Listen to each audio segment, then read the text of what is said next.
Hello and welcome to the Slingshot channel.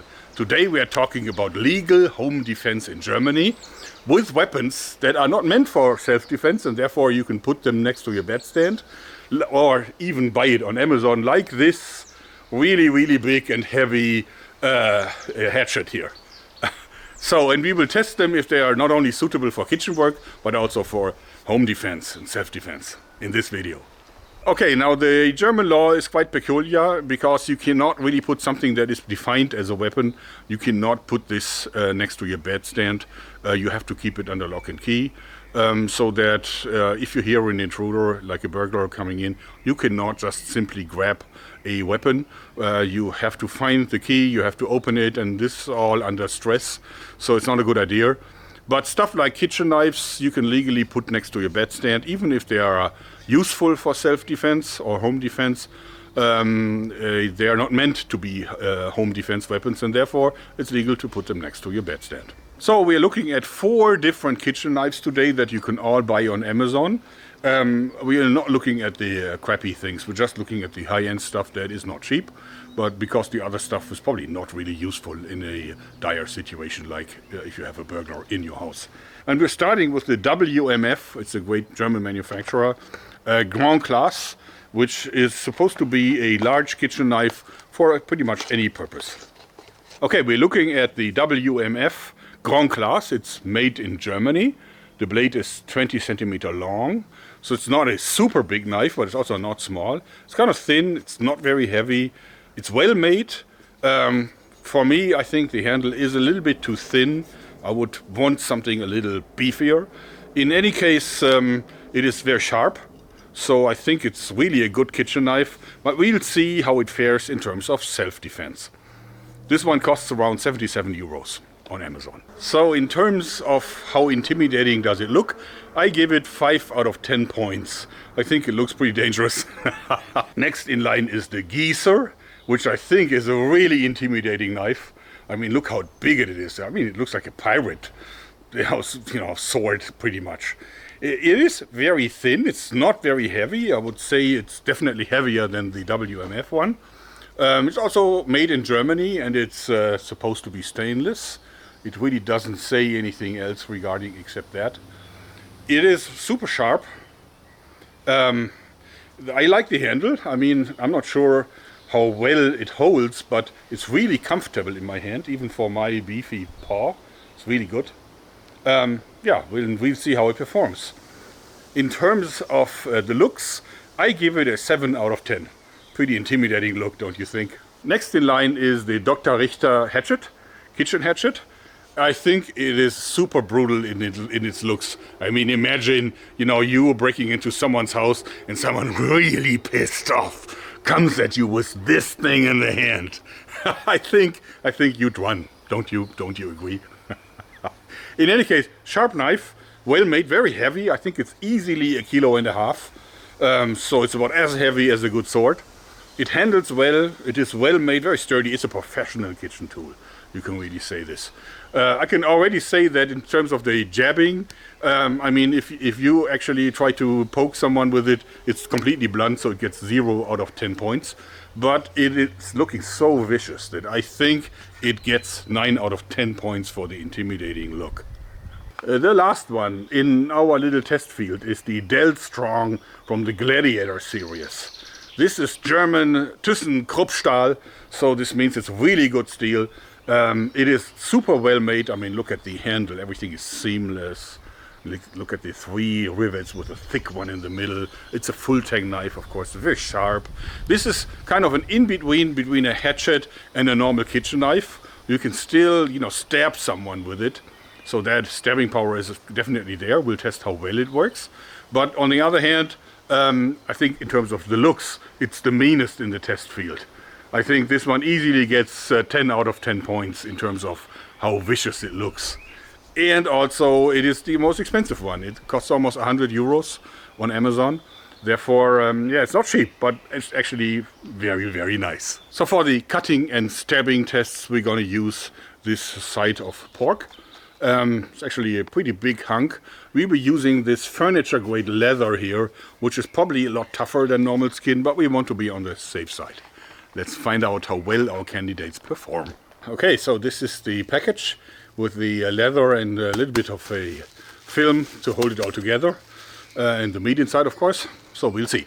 And we'll begin with the WMF. Yeah. So the cutting test was pretty clear. A success. Now stabbing test.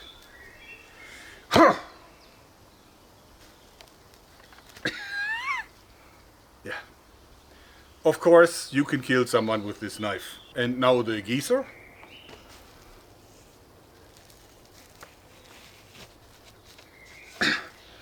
Yeah, it cuts almost as good as the WMF, but not quite. The other one is a little sharper. Here I still have to do it. I mean, I can still do it, but it's not as easy. Yeah.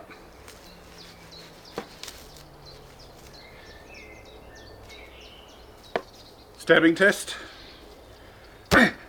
Well, stabs really well. But not as good as the WMF, which was really also embedded deeply into the wood here. So now the Dr. Richter, we can skip the stabbing test. Let's try to just hack it.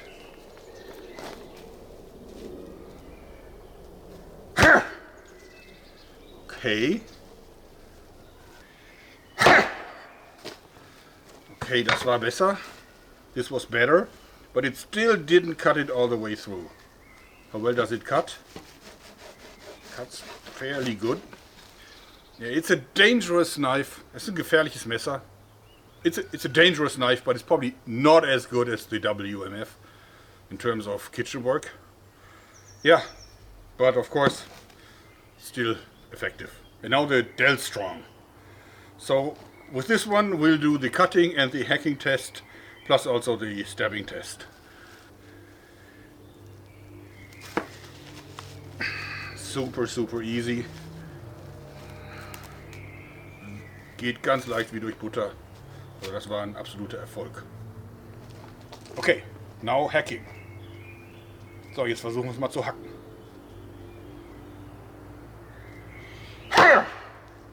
Tja. So, this didn't went all the way through, but that is simply because it's not so easy to hack it in a way that the entire blade does contact with the table. But look at this clean cut. Schaut euch mal dieses unglaublich saubere Schnittergebnis an. Wahnsinn. So, and now the stabbing test. And now this. So, und jetzt der Stichtest. Wahnsinn. Ja. Okay, I mean, the result is clear. There is one last test that the winner of our little test field will definitely have to pass before we can recommend it in full. It's the zombie skull test. So we have here half a coconut. We put on a little bit of pork, and then we'll put some leather on it so that we simulate a tough zombie skull. Let's see if it can actually hack through it. Okay.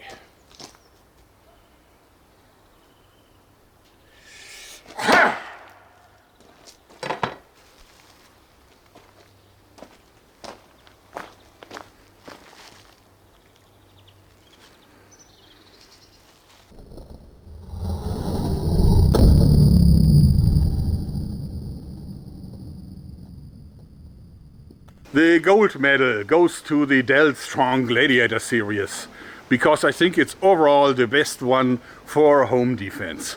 Since, you know, if it's great in the hand, it has just the right weight, it is super sharp, it is super well made, it is suitable for cutting, for slashing, and also definitely for stabbing.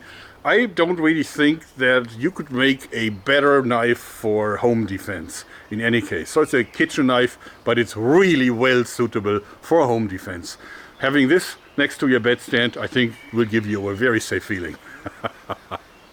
This brings us to the question what else you can legally have on the wall of your bedroom in Germany. Well, a bow and arrow, including this Fenris repeating pump action bow that I think is actually ideal for home defense, since it has so much power. You can actually get this ready as quickly as a pump gun, and repeat it as quickly as well. And definitely it's deadly, but it won't go through walls, so that's an advantage. And of course, you can also hit someone in the leg with it and finish the attack for good, if you are so inclined and if you are afraid enough, when it comes to being prosecuted. And of course, you can take all kinds of harpoon and spear guns, like this Scuba Ringer. That's actually done and made and designed for underwater hunting and for shark repellent.